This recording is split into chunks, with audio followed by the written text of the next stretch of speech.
Selamat pagi, Bapak, Ibu, dan saudara-saudara sekalian. Mari kita siapkan hati kita untuk mendengarkan renungan singkat firman Tuhan pada pagi hari ini. Mari kita berdoa. Selamat pagi Bapa di surga, selamat pagi Tuhan Yesus.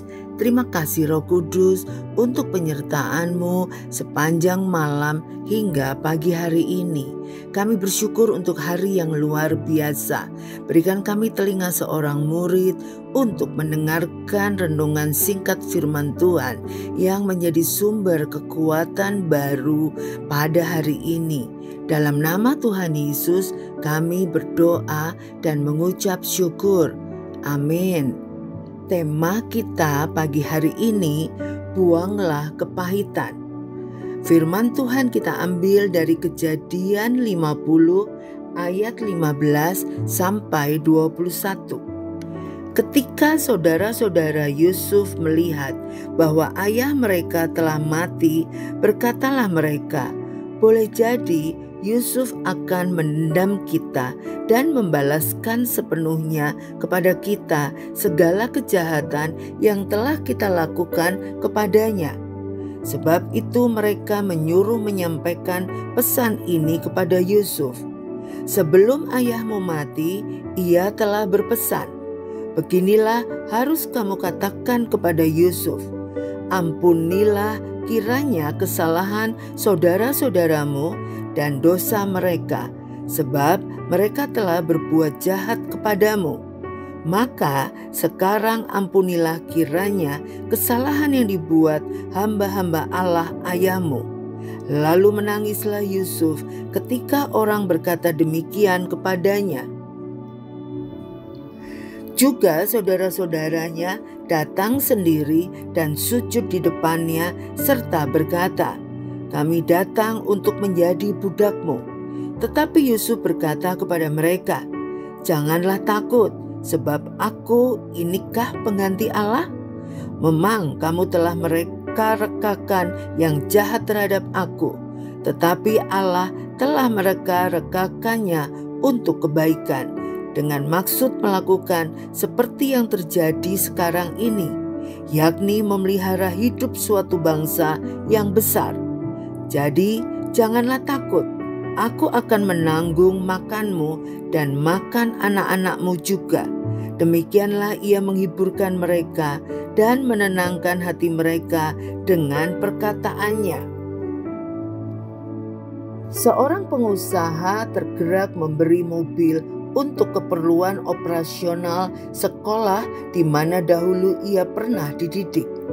Menariknya, dahulu ia pernah menerima hukuman dari salah satu guru akibat ketidaktaatannya pada peraturan sekolah. Peristiwa dan hukuman itu masih diingatnya dengan jelas, tetapi ia tidak sakit hati atau kepahitan. Seandainya ia sampai kepahitan, mobil itu mungkin tidak pernah terkirim. Untunglah ia memilih menjaga hatinya tetap bersih sehingga Tuhan dapat memakainya memberkati sekolah tersebut. Alkitab mencatat kisah yang dialami Yusuf. Pernahkah kita berpikir apa yang akan dialami oleh Yakub dan keluarga besarnya seandainya Yusuf sakit hati dan kepahitan? Lalu ia membalas perbuatan dari ke-11 saudaranya.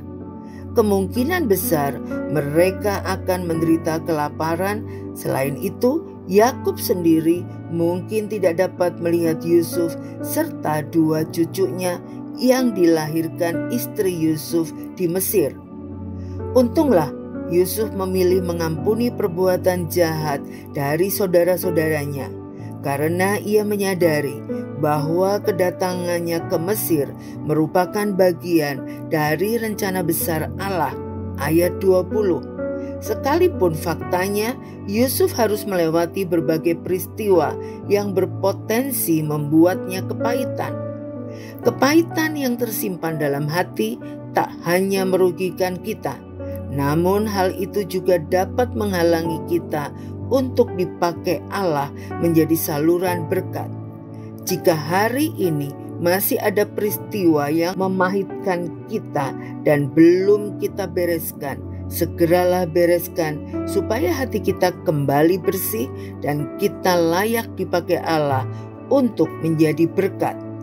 Hati yang bersih membuat Allah lebih leluasa memakai seseorang menjadi alatnya. Mari kita berdoa. Terima kasih Tuhan Yesus untuk kebenaran firman-Mu pada pagi hari ini.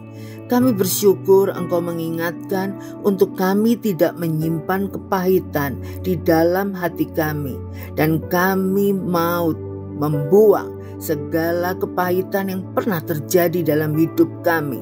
Kami mau berpikiran memiliki hati seperti Kristus yang mengasihi dan mengampuni. Dan kami percaya tanpa kepahitan kami bisa menjadi saluran berkat bagi orang-orang di sekitar kami. Terima kasih Tuhan Yesus. Dalam nama Tuhan Yesus kami berdoa dan mengucap syukur. Amin. Tuhan Yesus memberkati.